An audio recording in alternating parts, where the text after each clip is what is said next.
Hello everyone, welcome to Missing in Minutes.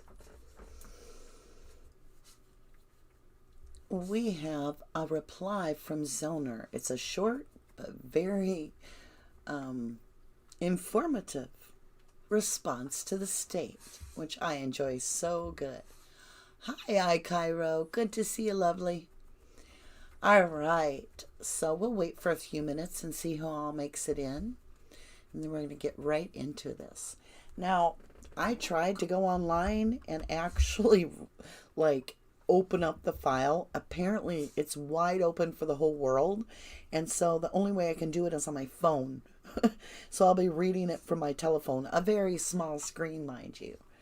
But we are going to break this down. I love the way Zellner did this, where she's got the state's issues on one side. And she's directly, counter responding to each individual discrepancy is the best word I can put it. Hey, Sheila Smokey. Good to see you, lovely. Yeah, I'm sorry it's so late. It's just been one of those kind of days where I had to I had to work pretty late. Hello, Nicole Wong. Welcome to the channel. I think I've seen you before. Okay. We're going to go ahead and get started with this, you guys. So I will put the link down below later, probably tomorrow morning, in the bottom of the video there. So if you go into the, what is it called, description? I think so. All right, so let's get started because I want to get to talk about some other things as well. I think this is hitting home very well. I feel like we don't even need to read the states. I will sometime this weekend, but I mean, this pretty much covers it all. So we have the state's response, and it says the first footnote, Bobby's whereabouts. The state's response in footnote 1 reiterates what the COA stated about Avery, quote, misrepresenting facts. What's up, Gretchen? Hold on, guys. She wants to sit in my lap, apparently. Ever since the other one is gone, we have little Miss Gretchen think that she's got to be held when I read. Okay, let's start over just because of the interruption. The state's response in footnote 1 reiterates what the COA stated about Avery's misrepresenting facts. The COA, excuse you, Gretchen, the COA statement in its opinion specifically concerned proof of whether Bobby was home alone on October 31st, 2005 on his computer. The COA believed there was no proof that Bobby was home alone that day. Now we're going to switch sides and we're going to see how Zellner responded to that. And it says, Avery's reply. See Avery's petition. Quote, it is evident that the Court of Appeals was either unfamiliar with the record or disregarded it entirely. It stated that, quote, it was skeptical that the Valley report impeaches Bobby's testimony about sleeping and accused current post-conviction counsel of misstating that Bobby was home alone on October 31st during the time the computer searches were conducted.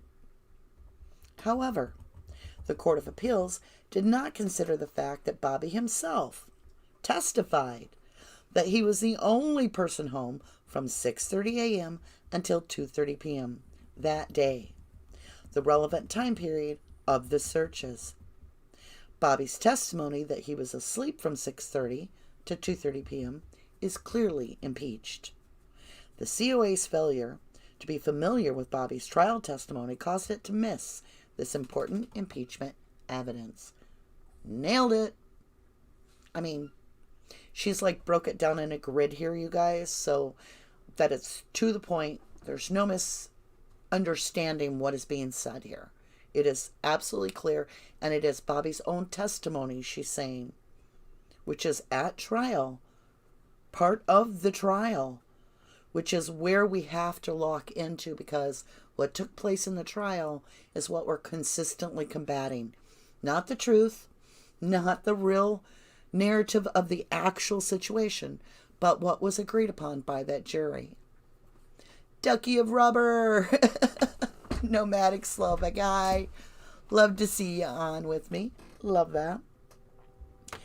All right, there's the truth train coming through. Oh, yeah. I love you guys. I was so excited to get on with you guys tonight.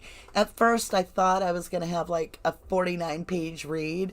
So I was a little bit like, whoo, whoo. And then I got on here and I was like, oh, okay. We've got 6 pages. Not so bad. Not so bad. I love it. Automobiles here. Hey, hon. I love your zoom, zoom, zoom, boof. That's how I see that. Boy, that truth train is loud tonight.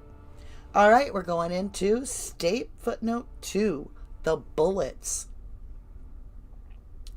The state erroneously claimed that Avery is contending that the state witnesses testified that the 2 bullets recovered from Avery's garage were actually the 2 bullets used in the fatal shots. The state miscites Avery's petition. Am I reading that right? The state miscites Avery's petition at page 18. Page 18 of Avery's petition discusses COA's improper reliance on a Southern District of New York case for assessing Brady.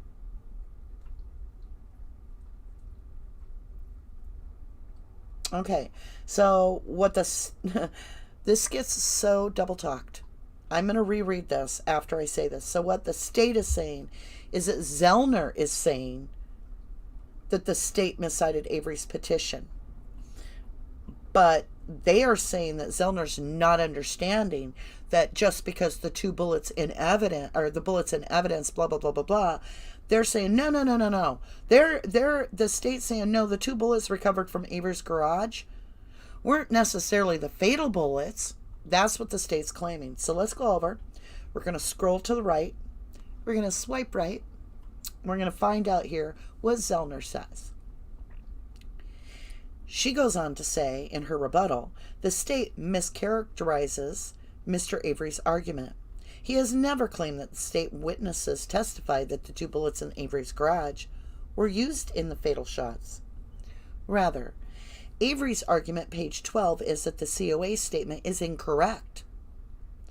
Quote, that the state did not argue that the specific bullet, number FL, entered Halbach's skull or killed her. The state ignores Dr. Eisenberg's testimony.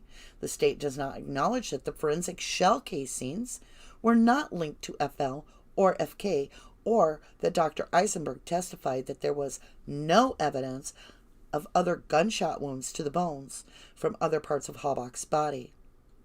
Dr. Jensen's testimony is that Ms. Halbach's DNA found on the bullet oh, this is so good, was the result of the bullet passing through Ms. Halbach's brain. The exact testimony from the state expert, Dr. Jensen, in the record, which is, question, sure, that the person was alive with a heartbeat. Oh, we may have paused for a minute. I see we're reconnecting. I'll reread the answer. I don't specifically think that there's any one piece of information that would say that the person was alive with a beating heart or an intact brain. There's material, and I was given information that there was a special bullet recovered at the scene that contained the blood specimens of the deceased. Oh, yeah. Does that say deceased? My phone's so tiny. Descendant.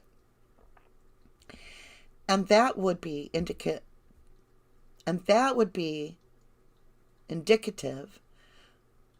to me that the bullet had passed through the brain at the time, whether it was liquefied blood or that it wasn't going through specifically bone fragments. And I would think that that would be predominant. This is so tiny on my phone, you guys, this little part. That would be information that I think would be helpful in making that type of opinion. Question, all right. We have certainly had testimony that Teresa Halbach's DNA was found on a bullet fragment. Answer, right. Question, I at least recall no testimony that Teresa Halbach's blood was found on a bullet fragment. But the jury will decide in the end that, and in a sense, it doesn't matter. The hell? This is so crazy. Geez, I wish I could make it. Okay, I've got it enlarged. I found a way to enlarge it. Is there any way to distinguish the bullet hole you saw, either one, from a gunshot that was fired into the head of an intact corpse, from a gunshot that was fired into a head of a living person? Answer: I don't think I can make a definite determination based on whether the individual was in perimortem time frame or whether the individual was skeletonized. It would be my opinion that the wounds showed an intact, robust bone that is consistent with what I would say non-skeletal material, meaning that these look alike, typically like an entrance wound through a bone of a person who is not a skeleton. And the reason I describe that, and I would make that clarity, is that in a skeletonized bone, where you have got dried bone material as the bullet passes through it, I would suspect that there would be a different kind of fracturing, and that it wouldn't get that same type of gunshot wound, particularly of death, if the gunshot wound occurred after death. Answer: on the cause of death, yeah, I would say so. Question: and then likewise, once we have a cause of death, it's similarly difficult to assign a manner of death. Answer: well, medical examiners and forensic pathologists don't make determinations on manner of death in a vacuum. We utilize, as I mentioned, evidence from the scene. And if we can go on the scene, perhaps personally, we use that information. Or if we can't, then we use photographs and other people's reports to use that information. We use laboratory data. We use evidence that's recovered. And we put that together and we render our opinion as to what the manner of death is. We don't do it in a vacuum with a single piece of information in isolation from all others. Question: of course not. Of course not. And in the cause of death, for example, you cited to these jurors your understanding that the bullet or bullet fragment was found with what you thought was blood of the victim on it. And that initially factored in to your opinion on the cause of death. Let me shrink it down.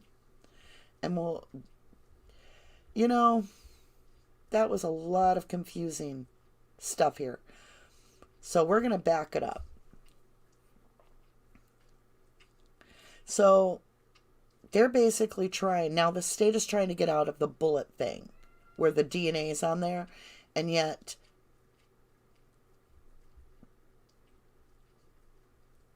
I'm just going back over it.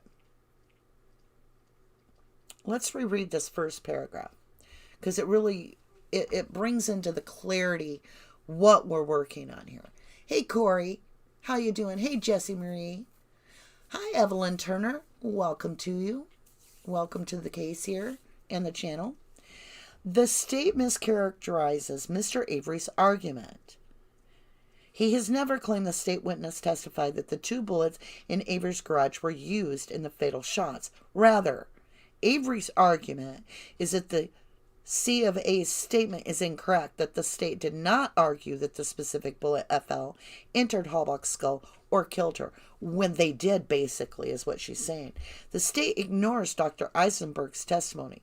The state does not acknowledge that the forensic shell casings were not linked to FL or FK, or that Dr. Eisenberg testified that there was no evidence of other gunshot wounds to the bones from other parts of Halbach's body. Okay? All right, let's move into the next part. We're going with state's footnote 2. Okay? Okay? Oh my, these long hours I'm doing kind of get me kind of like zoned out here. IAC claim. The state claims that Avery is miscasting his newly discovered evidence claims as ineffective assistance of counsel claims in his petition. It is the COA that casted Mr. Avery's newly discovered evidence claims as ineffective assistance of counsel claims, not Mr. Avery. See opine or opinion, page 1314. Okay. State's response, page 4, COA errors. The state argues that the Wisconsin Supreme Court is not an error-correcting court. Really? Well, then what the hell good are they, right? All right, here's her answer. Mr. Avery asserted in his petition that, quote, the court's blatant misstatement of the facts undermines the integrity of its opinion. See Brumfield versus Kane. The state misconstrues Mr. Avery's petition. He is not asking the Wisconsin Supreme Court edit the COA factual errors, rather. Mr. Avery's claims that the COA unreasonable application of facts, including a significant factual error in determining the facts, supports his argument that the COA's decision opposes United States Supreme Court and Wisconsin Supreme Court procedure. All right, state's response, page 4. Compelling legal issue, Brady. The state claims there is no compelling legal issue for the Wisconsin Supreme Court to address. Nothing to see here, move along, right? Haha, let me grab a drink, because this is going to get good.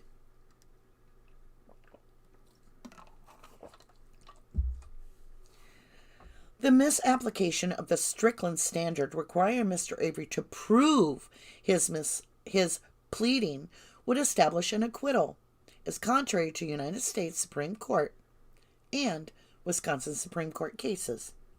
Further, the COA analyzes on the Valley CD, Mr. Avery's Brady claim, is unprecedented and relies exclusively on the Southern District of New York opinion that is inapposite and has been criticized and not followed, even by other district courts in New York. More importantly, the COA opinion directly contradicts the Wisconsin Supreme Court in State versus Waskery.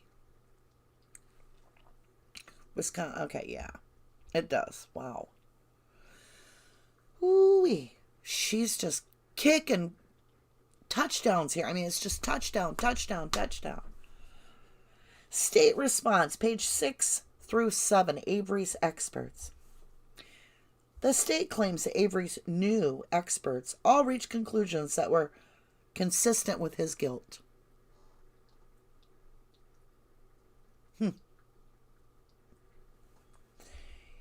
Here's her rebuttal.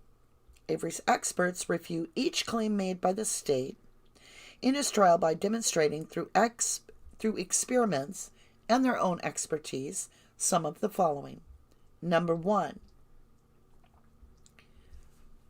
that the blood in the RAV4 did not come from an actively bleeding finger as the state claimed, and it would have been in many more places in the car. Door handle, gear shift, key, steering wheel, and hood latch. And that the blood above the ignition was placed there using an applicator, and the blood flakes on the carpet had been placed there after they were dry. Number 2, that the DNA on the hood latch swab was 90 times greater than the DNA that would have been deposited by opening the hood latch one time. Number 3, that Avery's DNA on the ignition key found in Avery's trailer 10 times more than what Avery deposited on an identical ignition key on an experiment.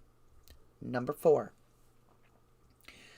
no human body was ever burned in Avery's burn pit, and the bones in this burn pit have been placed there. Pause just for a minute. Remember, Ertl from the State Crime Lab of Wisconsin was questioned during trial? Where are the in situ photos of this burn pit with the bones, right? And he basically said, well, because we only take pictures of the actual crime scene, not a relocation of a crime scene. When something's tampered or moved, we're not going to go take pictures of it. So Zellner has proof in that through the state of Wisconsin's own lab tech, their field tech, their specialist out in the field. So she's nailing this. Beautiful. Number 5, that no plastic was ever burned in his burn barrel, which had foliage growing in it. Let me tell you something. If you burnt, okay, bones, you combusted a body, you set it aflame. How are little leaves growing in there? Number 6, that it is impossible to duplicate the RAV4 key being discovered in its location by the testimony given by Sergeant Colburn about shaking the bookcase. Number 7, that the bullet, number FL, did not have any evidence of skull fragments demonstrating that it had ever entered the skull of Miss Halbach. The state never explains how any of these findings are consistent with Mr. Avery's guilt. Ooh, yeah. She's laying it down. Hey, Larry Cambridge, good to see you. Welcome to the channel. Let me grab a drink. We're going to talk about state's response, page 7, and the CD. Talking about the Valley CD, I'm thinking. Okay.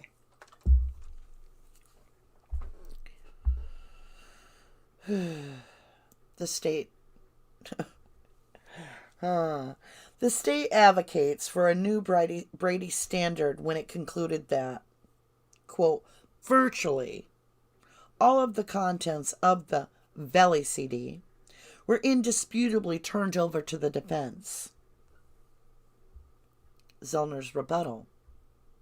There has never been any court that has endorsed a, quote, virtually all of the contents standard. The state is conceding that the contents of the Valley CD were not identical to the 7 DVDs.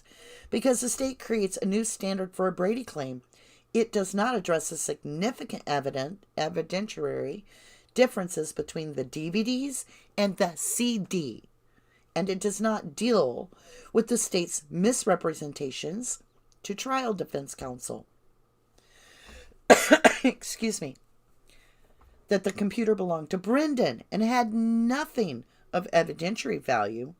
Significantly, the COA admitted with the new witness who saw Bobby Dassey pushing Mrs. Halbach's vehicle after her disappearance that the CD might establish his motive as a third-party Denny suspect in the new 974.06 filing. State's response, page 8, Bones. The state defers to District Attorney's Office for 3rd Judicial District versus Osborne for its proposition that there is no right to DNA testing of bones. Zellner's rebuttal. Osborne specifically refers to the federal due process right to DNA testing. Osborne defers to the state's DNA statutes. Osborne merely states that there is no right to federal DNA testing, allowing the states to impose their own DNA statutes. The state's response is a complete misinterpretation of Osborne. State's response, page 7, sufficient evidence. The state claims that, quote, the only reason Avery provided for not raising his claims in 2013 is Avery's mere pro se status or indigenacy. Zellner's response. This is simply not true, as evinced by the COA opinion, which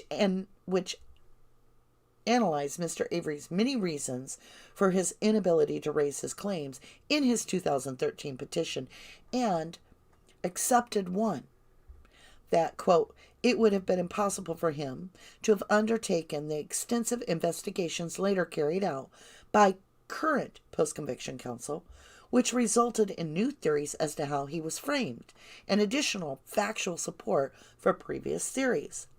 Also, Mr. Avery raised several sufficient reasons for not raising his claims before his 974.06 motion.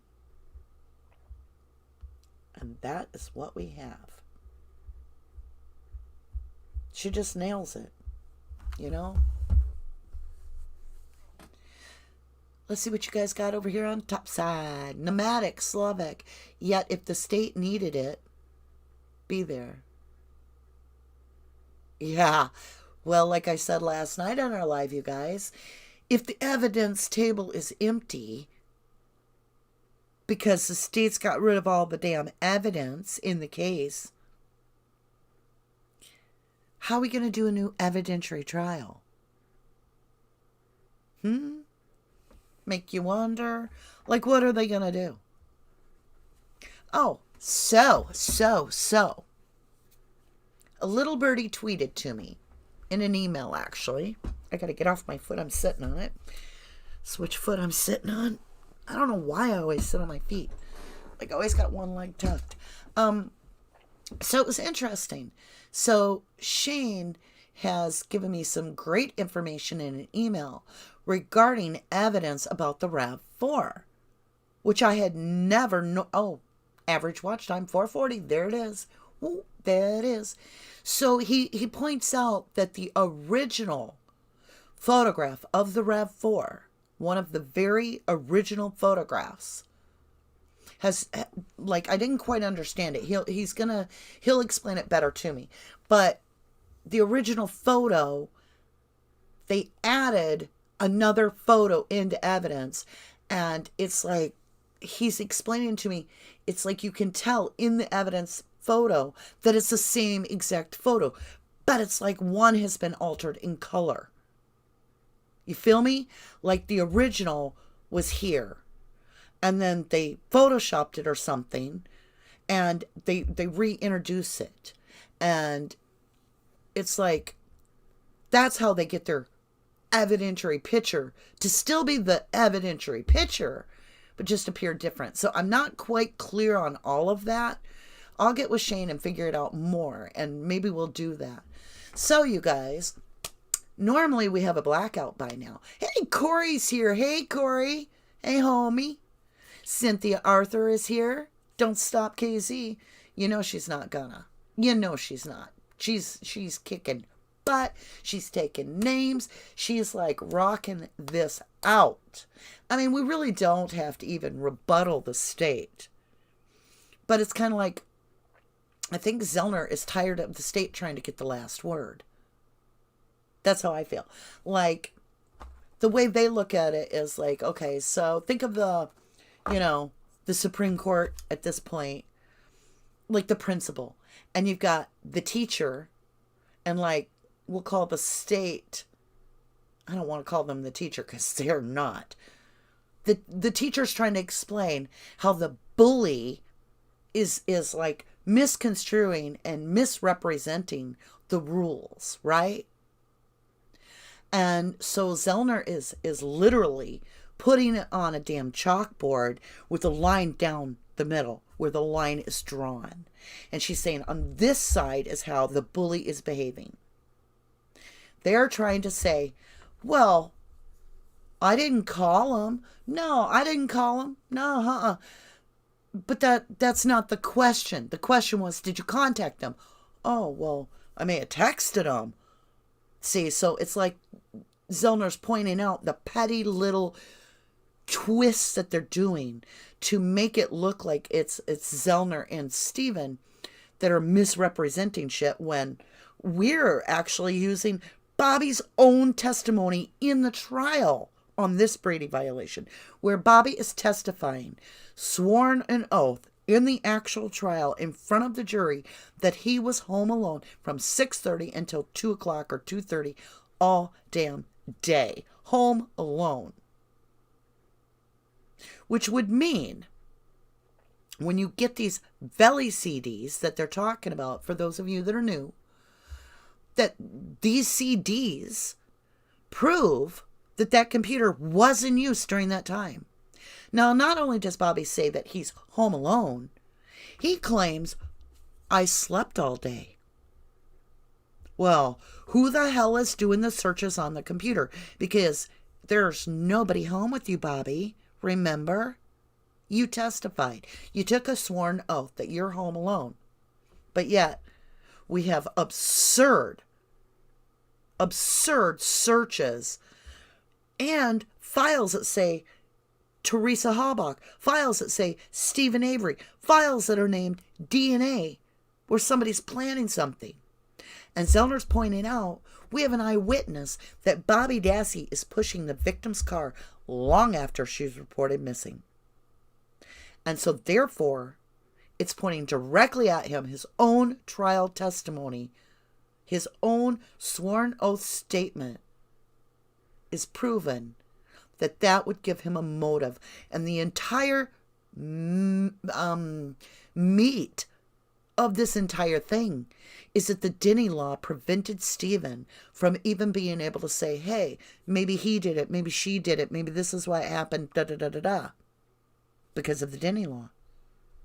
But see, that gets broken when there's actual proof of another person. Hey, GrabBlue71, first time here, been listening and following along. Thank you. You are very welcome to our channel. Just jump in anytime. We appreciate. We do a lot of interaction here with everybody. Hi, Allison Moss. How are you? Leave no stone unturned. Thank you, Allison. Larry Cambridge says, any surprise the courts are covering other members of law enforcement here? Needs a venue change for crying out loud. Amen. Pass the butter. I totally agree. I totally agree.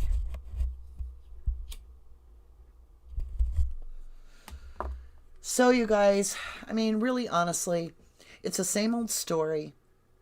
It's almost getting to the state of insanity, because if you keep doing the same damn thing over and over again, I mean, it's like a narcissistic marriage with the state of Wisconsin. The person that's making sense is the empath. The person that has empathy, that can understand, that is literally making sense of things. And you have the narcissist twisting things, turning things. And that's that bully of Wisconsin, where they're literally trying to quickly, as fast as they can, clean out every bit of evidence. I can remember, you guys. I'm gonna do it. I'm gonna tell you. I'm always kind of like one of those people that I'll just say something that I feel and think before anybody else really is in that line of thinking, so they want to disagree with me. And then it's like 6 months later, the whole world agrees with me. So in the day, I can remember where I got pissed one night on a live. I was so angry at the state. And I said, I'll bet you the RAV isn't even the RAV anymore. I bet you it's not even in storage. I bet you it's gone. And oh my God, the backlash, you guys. I was getting email after email if I should watch myself because I'm making myself not look credible and blah, blah, blah, blah, blah. And you know what? I went back on the live the next night and said, how many of you really think that that RAV exists? Because a lot of people did. And you may still.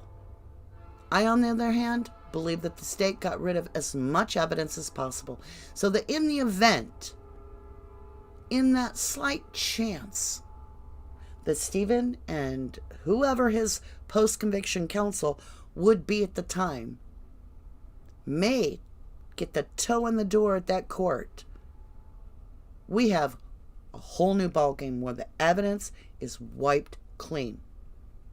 Now, a similar case where that happened was in the Bembenek case. Remember, they nicknamed her Bambi. She never liked that. But what it was is she was a cop, and she started dating another cop, and she actually got kicked off the force for tattling. Some other cop turned her in for smoking marijuana or something. And she lost her job. So she was like, well, what the hell? There's other people over here doing way worse as cops than I am. So why are you pinpointing on me? And it kind of went to a discrimination thing. And the next thing you know, we're into a murder trial because she's framed for murder by a police officer, I believe. Well, I know he was a police officer, but that she was dating. Yeah, his wife ends up dead, and she gets framed for the murder. And you know what? Evidence just washed away in a flood. Yeah. It was really interesting. And you're like, well, why would you talk about a case that's so far long ago and we don't even know that case? Because it's the same people from the state of Wisconsin in that case. You got it. Norm, dem bones, be gone. Oh, yeah. Oh, yeah. Yeah, Allison, I don't know why her tweet was removed yesterday. But if you can find it, if anybody has it, I didn't get a chance to see it because I'm working. I'm working. But hey, I'm going to be able to put brakes on my car again. Someday soon, I'm driving around. I'm like, my boss is like, I don't even tell anybody my brakes are bad, but you guys. But like, I go to work and back and park my car. Like, I got brakes, but it's like coming to a stop. They're screeching. I'm like, oh, Lordy. So I'm almost there. Yes, Allison, screenshot anytime you see a tweet. 544 on the average watch time.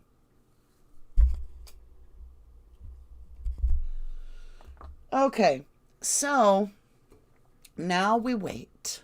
We see what happens next. I mean, honestly, Zellner has not given up. I feel like, I don't know, I saw 444 a lot today. And it's really about justice. 444 is about things getting set in balance. I keep hearing, have faith. A miracle can happen. Have faith. Once in a blue moon, a miracle can happen. A miracle can happen. And I'm hoping, if we get one miracle per lifetime, I'm hoping it's this one. Or if we only get one miracle, that's a hard one because I want Summer Wells home too. That little 5-year-old is missing, you know. How are you guys doing tonight? Jess Marie says, hello, RD and fam. How you guys doing? I'm not going to be the only one talking if you guys aren't going to talk to me. YouTube's really sluggish tonight. I don't know why. I had a very hard time getting on. Automobile says, is the evidence in the trial got to be kept in for at least an appeal? Well, Otto, actually there is a statute that protects biological evidence in any case where you're incarcerated due to the evidence. You know, so if this evidence is used in trial and you get put in the slammer, then there's a law that protects you so that you have the ability to test that biological evidence. But apparently, they forgot when the law was written to write down what happens if that law is disobeyed by the state of Wisconsin. And the state of Wisconsin gave away dem bones. And so we don't have a precedence as to how this case should be handled. And that actually was such an excellent question because we're kind of at that pivotal point where we're asking for the Supreme Court to address what happens when the state breaks a law, a state law, when it refers to this specific law, because there's no accountability. It doesn't give you another path as to how you're supposed to, how do you go for your freedom if we can't even prove anything because the evidence is gone? Aw, thank you, Sheila. Sheila Smokey says this breakdown was for us. It is not filed, she said in a tweet. Oh, I feel like crying. I know that sounds silly, but oh my God, she actually cares so much about this case that she's taken the time to like give the YouTubers and all of us, whether we're on Facebook, whatever media, our own breakdown, you guys, so that we can understand what is going on and what she's been saying. And who knows? Maybe the Supreme Court gets a good look at that and says, wow. Allison Moss says, I'm good, lounging, listening. Bones and car gone. You believe that too?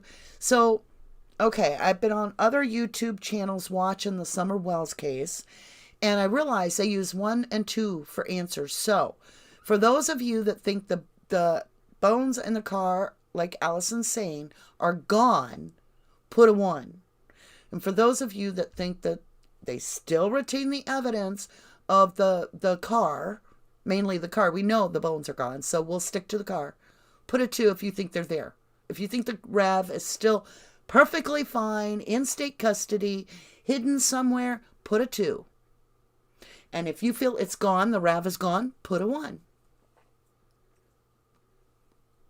Sheila says we are her release valve for the frustration and ridiculousness of the state. I'll tell you what, I would love to have tea with you, Miss Zellner. I would enjoy that day so much. We got 1-1 on the board. Allison says 100%. We have a pretty good crowd tonight, actually. 101 in the house. Crockett Thompson, long time no see.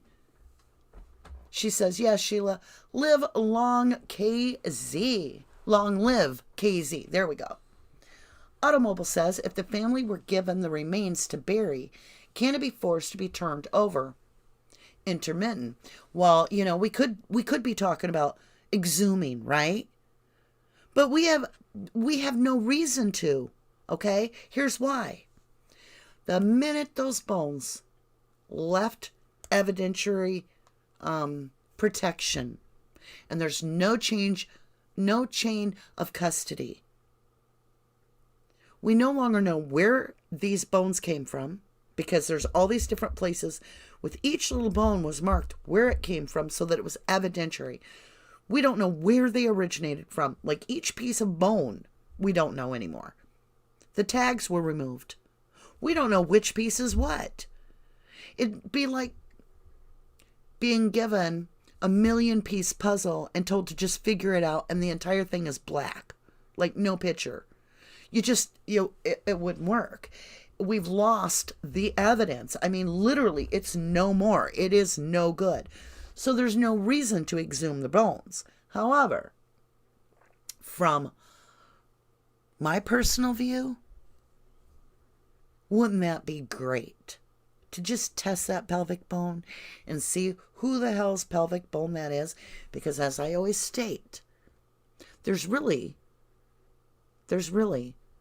only one bone in this case that matters, and that's the pelvic bone. Why? Because it shows that that's a female. And that female bone is back in the quarry, Manitowoc quarry. If it's in the Manitowoc gravel pit in the quarry, isn't that the bone that Sweaty Crack said he wasn't going to spend 20 seconds on? Because we don't even know if they're human. So then what the hell are you talking about, Sweaty Crack? Telling the jury that we have a 25-year-old dead female. How do you know that? Yeah. And you know what? It kills me when you got Fact Bender over here messing with Brendan. You got Sweaty Crack over here playing this like, I'm going to go out to the media. I'm going to make up all these stories about pools of blood in the back part of the RAV under the passenger seat and blah, blah, blah, blah, blah, out to live broadcasts on news, on the local news, which I saw. I was eating dinner with my children. I didn't see it. I'm sorry. I heard it because I wasn't in front of the TV. I did go in there. And then you got Lynn Double Chin Kaczynski over here, and he's swindling Brendan, throwing Brendan to, O'Kelly. And O'Kelly's there talking to Factbender, saying, well, I'm going to try to get this. Wait a minute. You've got prosecution in Brendan's case working for, I'm sorry, let me back up. I said that wrong. You have the defense, Brendan Dassey's own defense team, working for prosecution. And yet we can't get Governor Evers to even look at this case. Governor Evers, you literally make me want to go vomit.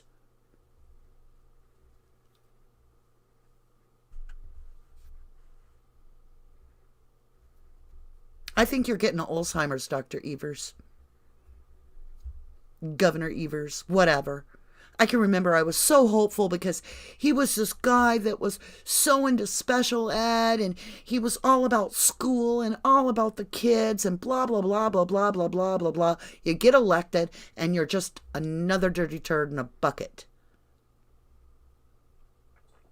Seriously. Aw, thank you, Crockett, for staying as long as you could. Cheers to you too, love.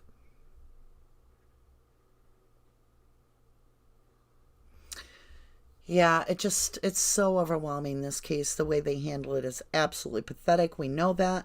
I could sit here and rant and rave for you guys all night, but the truth is it's not going to get Stephen and Brendan out. So what else is there to talk about? Because I'm really tired of talking about the state of Wisconsin. And Governor Evers is absolutely, to me, I don't know. I have zero faith in him. I think you could have the entire world, which we basically do, asking Governor Evers to look at Brendan Dassey's case, and there's no way in hell that he will. Why? Why? Anybody know why? Yes, it does, Cobweb Afternoon, lovely. I'm going to give you a big, big reason. For those of you that have never put the dots together, I'm going to tell you why Governor Evers will never help Brendan Dassey. Here's why. Because the Wisconsin Attorney General is Josh Kaul. And do you know who Josh Kaul is? Peg Lautenschlager, the drunk that drove around and got herself a ticket. She was the Attorney General before him. And who is that? That's Josh Kaul's mommy. And Peg Lautenschlager is the one that went toe-to-toe with Stephen Avery, and it ended up getting to be $36 million lawsuit because the state of Wisconsin, because of Peg Lautenschlager, refused to just simply say, we effed up. Nah. That German blood of that Lautenschlager wasn't about to bend down to no Frenchman, right? Hell no. She had to sit there and tell him that $25,000 is all you're going to get for 18 years wrongfully convicted. Well, actually, it's 12 years wrongfully convicted. He had 6 years coming. We all know it, for that gun charge. That would have happened without the Teresa Halbach case ever happening.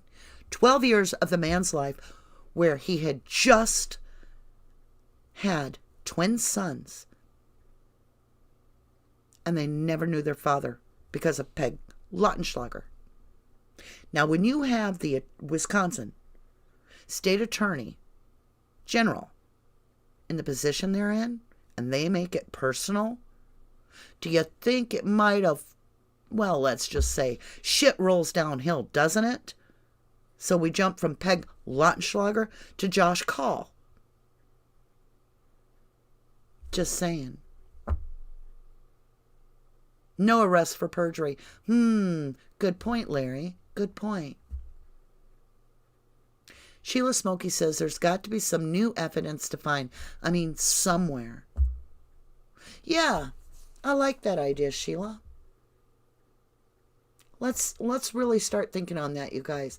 Instead of us looking at the same old pictures and the same old evidence, use your think tank there And let's start looking at if there's new evidence that hasn't even really been looked at in this case. Because can you imagine if, like, we found one piece? We only need one. We only need one piece of new evidence, and we are in court. We will be in court, because that's what has to happen.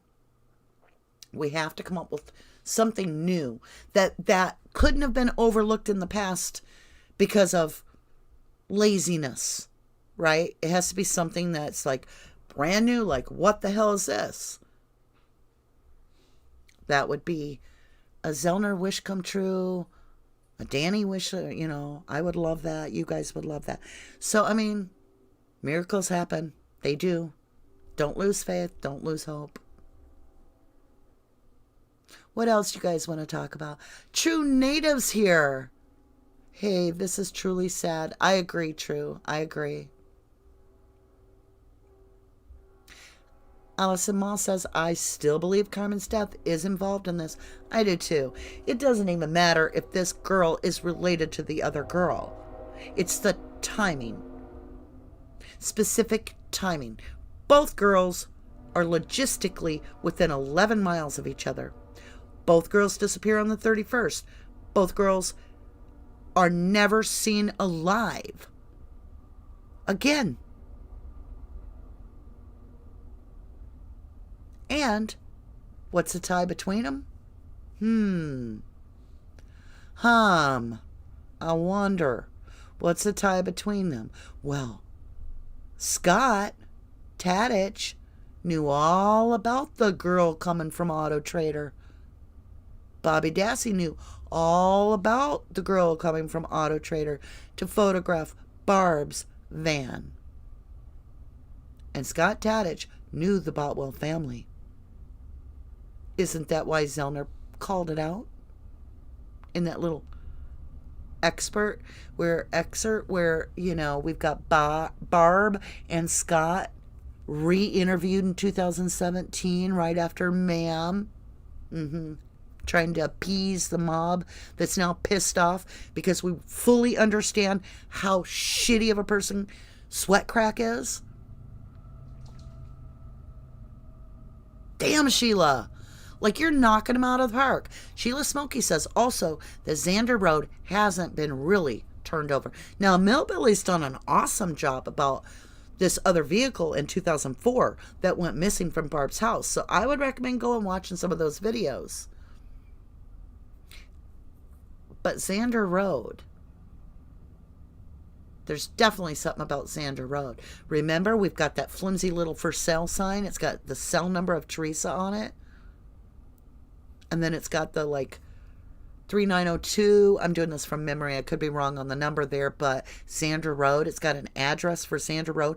And it's found in Steven's trailer on his desk. Yeah.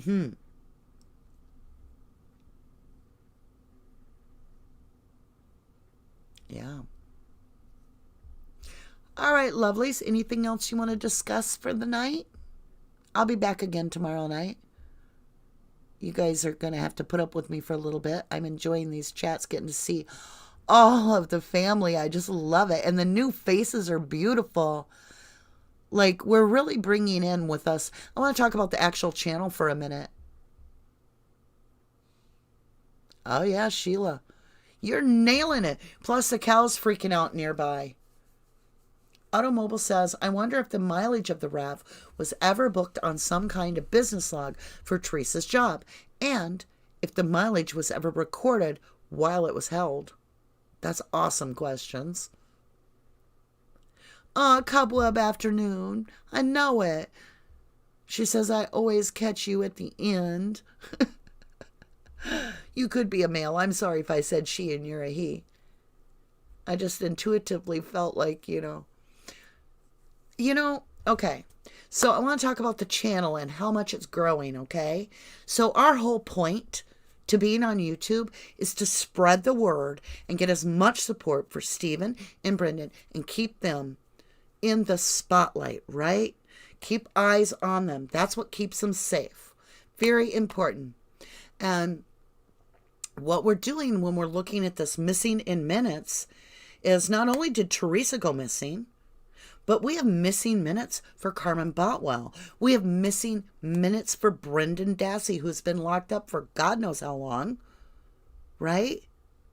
We have missing minutes for Stephen, and we have missing minutes when it comes to these missing people. There's injustice all over. So I thought, isn't it fitting that we go to cover this, like, missing children and help with them? Because that's something Brendan would definitely support. That's something I believe Stephen would definitely support.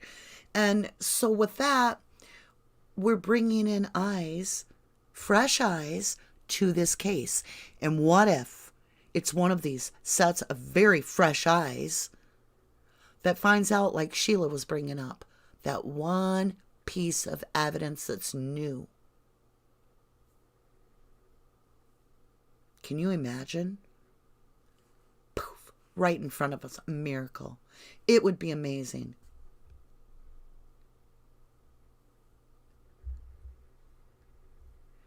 Is it a RAV4 you got, RD? Are you talking about my car? Nope. But I'll tell you what, that's funny you'd bring that up, because when I went to buy this car, they had 2 RAV4s. Neither were blue. One was white and one was like, I can't remember, I think a tan or something. It was really god-awful ugly. Missing minutes on the RAV2, I think, is key.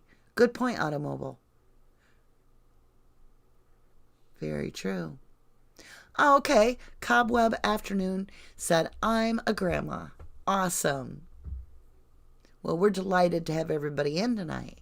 So yeah, it's really helped, like, bring those fresh eyes onto the Avery case. And then on the other hand, it's getting you guys out of that box a little bit on the Avery case and getting to help look for missing kids, spread the word on missing children. Very important. Missing minutes with Blaine. Good point, Allison Moss. Why was Blaine never called? Now, Blaine was called to testify. Wasn't he? Yeah. I'm kind of puzzled for a minute. I'm trying to rack my brain if I remember that. I remember seeing him sitting in the box, in the witness box. I'll have to check on that. I'm not sure if Blaine testified or not. Intuitively, I feel like he did. Vandiga's here.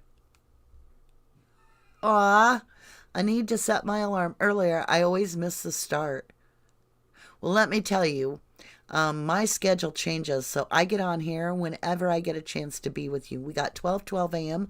on my clock, and that's a beautiful number.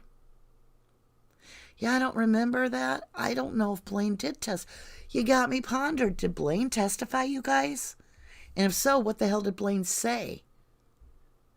Why is that, like, out of my head? Like a missing chunk of information. That's weird. I usually can recall this case, like, backward and forward.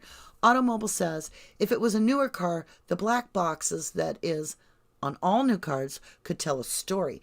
It was okay, as if we ever can put the stake in the ground. We either have, let me think on this. It was a 1998 or a 1999.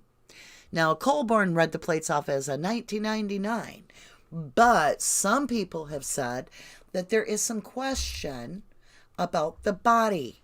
Now, I'm not 100% sure on this, but I have been told by mechanics a lot that you can actually tell if you're very schooled and very educated on cars, like you know them. You can tell by the shape of headlights, you can tell by the shape of taillights, a different year or make of a car. And I'm going to assume that's true because these are experts. But I've never been able to pinpoint the difference really. Like, we should look that up too. Somebody want to do a little homework.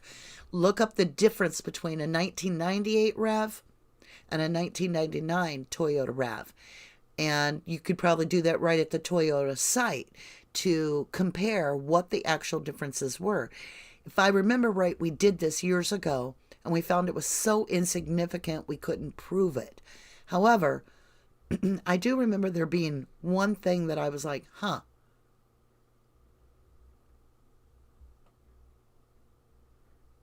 Yes, he did testify, Sheila says. I thought I remembered seeing him in the box, but I can't remember what he testified. I may have to go back to the case, though, and look that up, or even go into the actual trial. Yeah. Should we make that our next week blackout? Okay, I'm going to give you guys some choices. So we're going to take a family vote. We're at 149 here, all right? So, out of all of you that are on chat, which is about 26 right now, 26 to 31 of you. Number one, if you want to hear a blackout about, now I got to write this down so that I remember what you say. Okay, we're going to get some multiple choices here. I got my notebook, my handy dandy little notebook here from. Okay, so number one, do you want next week's blackout about Cuss Road? Cuss Road.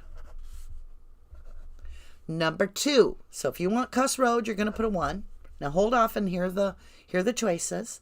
Number two, about Blaine Dassey's testimony, which that might be a short blackout, but we could do it. Or number three, you name the blackout. You make your suggestion. And we'll see how many gets the best vote. So number 3 is you guys just quote out what you want the blackout to be about. Or you can go with number 1, Cuss Road, or number 2, Blaine. Number 3, put a number 3 out there, and then what you want the blackout to be about. I'll go do my research on it, and we'll come together on it. Oh, let's make number 3 Xander. How about oh, Lord. Xander Road is number 3. So we have 1, Cuss Road, 2, Blaine Dassey, number 3, Xander Road. Ooh, we're good. Okay, right now we've got 2 number 2s, and we have a tie for a number 1. And then we have 1 Xander Road, a number 3, I should say, Xander Road. So we're at a tie, you guys. Somebody's got to put the decision out there. Keep coming. All right, so Sheila's got her 3 out there. And then we have 1, 2, 3. Okay, so we have 3 number 2s. So we have 3 votes there. Yep. And we have 2 number 1s. And we have 1 number 3. So we actually have a lot of Blaine Dassey. 1, 2, 3, 4 number 2s. Hey, Sherilyn K. Arndt, how are ya?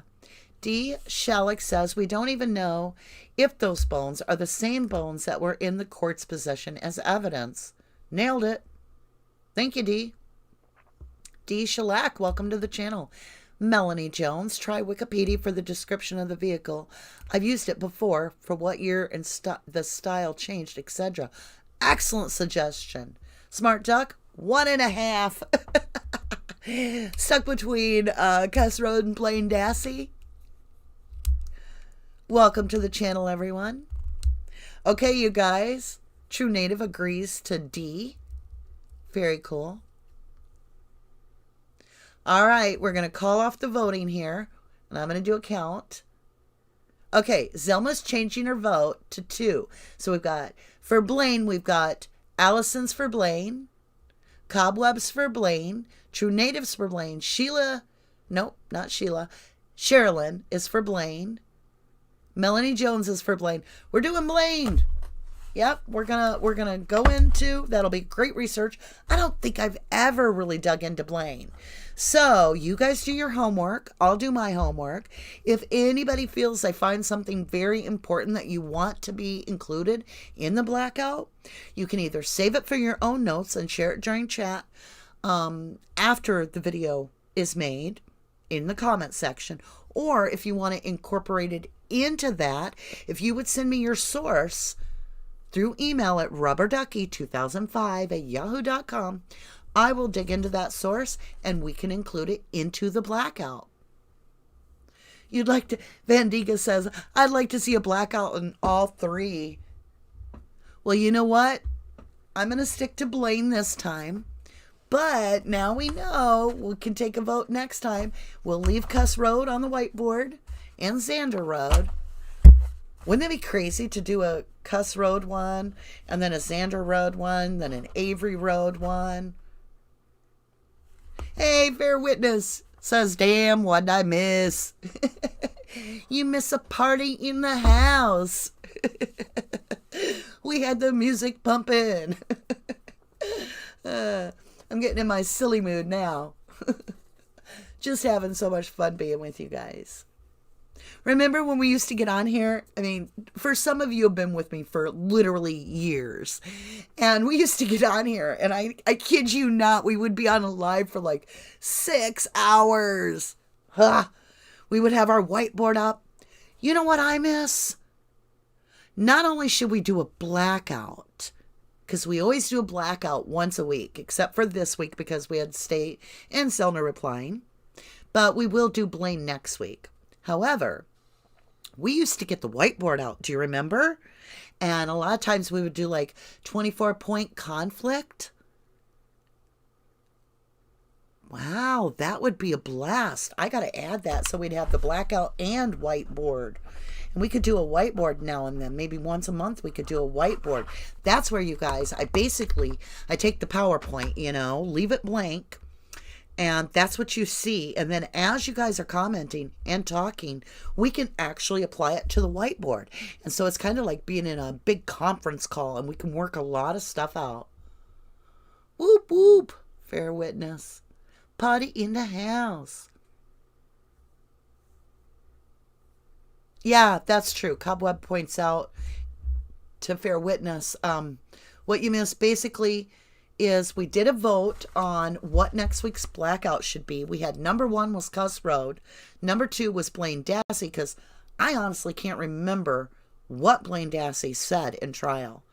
And number 3 was Xander Road. So if you want Cuss Road, you'd put a 1. If you want Blaine, we'd put a 2. If you want Xander Road, you'd put a 3. So they did the vote, and Blaine won like big time. Well, Allison, even though you wouldn't be able to technically participate, you could though, because I would tell you ahead of time what the subject was, and that way you could email stuff if you wanted. And then I'd have it for the blackout. Because, right now I'm doing the blackouts alone.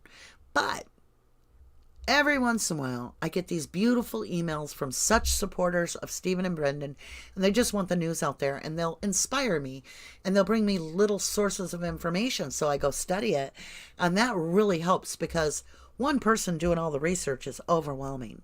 So I'm so grateful for all of those supporters. Yeah, we could do the timeline. Who else wanted to do the timeline? It was Nan. Yeah. Nan's Life wanted to do timeline. She suggested it last night. I got to write that note. We're going to do the whiteboard on timeline. So, think about this. What timeline are we working on, you guys? Are we working on from the time she disappeared? Are we working on like from 2002 to 2007, where the whole case kind of happened, where he got exonerated, Are you wanting to go over the 1985 timeline? Yeah, Sheila says, great timeline. It was you too, Sheila, talked about timeline too, I believe.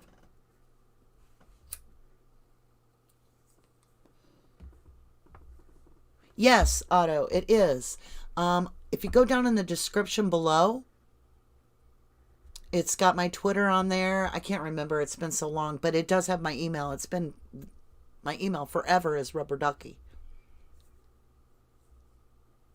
Yeah, I always appreciate the emails. Please, when you email me, don't get offended if it doesn't make it in that blackout, because we can always, if for some reason it just doesn't fit or it doesn't apply, maybe it's about a different subject or something, don't be offended. I take those notes and they come out later, okay? Okay, Allison says the whole bus timeline drives me crazy. All right. So we got definitely bus timeline, and hey, that times in right with Blaine. Maybe that's what we're going to do with this, is get Blaine's timeline.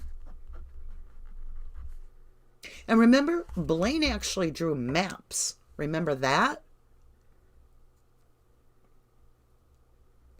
Talking about the burn barrels, Blaine was actually interviewed over those.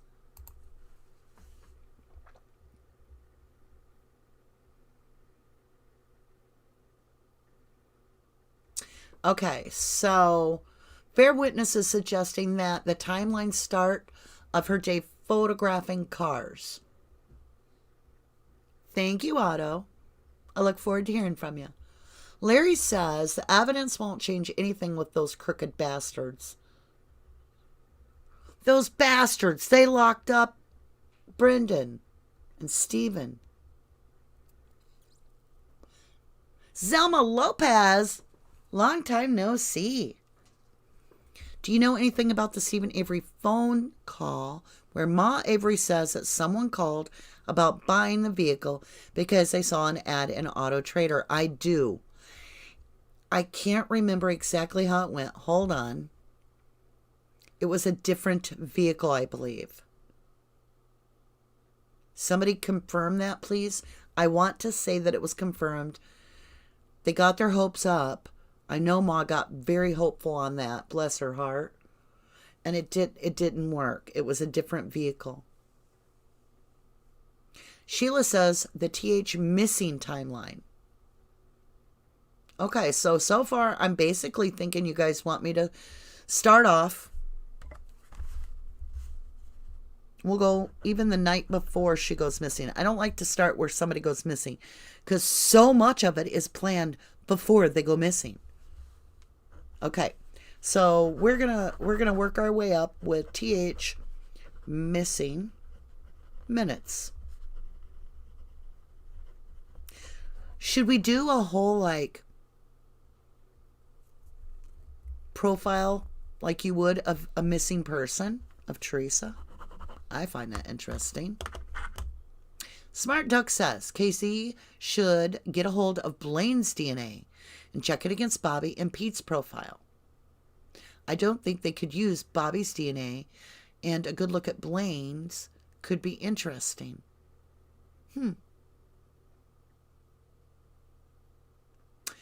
I don't know.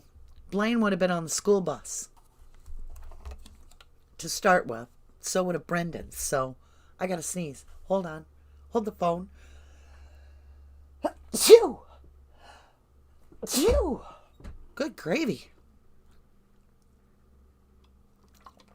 It may lead us in the direction of understanding the case much more by looking at Blaine's. This is going to be an interesting, it's going to be a challenge. Thank you very much, Grabber Blue.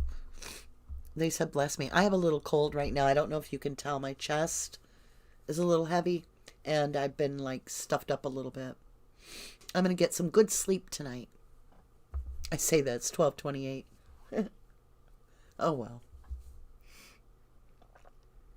All right, guys. Well, we have everything we need as we move forward. So, next week, we're going to do a Blaine Dassey blackout. So true, Allison. She says, I only brought it up because Blaine, let me reread that. I only brought up Blaine because he could account for Brendan's time. Excellent idea. Grabber Blue says, I'm waiting for my NyQuil to kick in too. I hear you. That's, NyQuil's pretty strong. And I think that's why it has a plastic cup, because that thing would shatter if it was glass. It just like, the second you take it, it's like, I feel you. That's awesome too. So Fair Witness just brought up a really cool idea. So what she says, or he says, is, well, we could do individual timelines and then look for discrepancies between them. Yeah. All right, guys. Is there a camera on the bus? Otto asked. I don't recall ever being told there was a camera on the bus. That bus timeline is jacked, I'll tell you that much. Sheila Smokey says, I think if she ever gets the evidentiary hearing or trial, if she can check Bobby's computer nowadays to compare it with the Dassey computer. Thank you for your witness. I appreciate that. Knowing if you're male or female, I don't know why. That way I can be more personable. Well, Sheila, back to you on that Dassey computer thing. If we got Bobby's computer now, that would be insane to find out who really now matches that old Dassey computer. Because I'll tell you, to me, I said it the other day. Tom Yonda was in that house randomly. Bobby could have been sleeping and literally thought he was the only one in the house. We don't know. Tom Yonda had been cheated on by his cousin and his wife.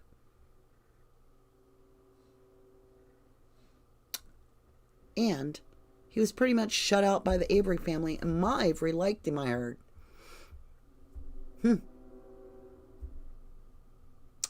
All right, it's night time, guys. Ducky needs some sleep, and the truth train's coming through. We're going to be doing timelines for the next blackout. I think I'm thinking I'm going to play Brandon Maddox's song, Where Time Will Tell on You. We haven't done that in a while. I missed that song. And I think we're going to attach it to the opening line. The opening, not line, but what do you call it? Tag, that opener of the blackout. So we'll have a little music to start with. If there's no gross stuff, then maybe he is telling the truth. Sheila. Yeah, that would be interesting. Aw, Allison. She's got little Z showing up. Well, Grab Blue, I sure hope you feel better soon, lovely. All right, this is Ducky saying I love you guys. Your girl's going to get some sleep, and I will see you again soon. You can count on this. I will be back tomorrow night. I'm looking forward to hanging with you. My goal, I'm not real good at time, but I'm going to try to get on here 9 o'clock U.S. Central Time, okay? Tomorrow night. Good night, lovelies. Peace out. Many blessings. I love ya. To the moon and back.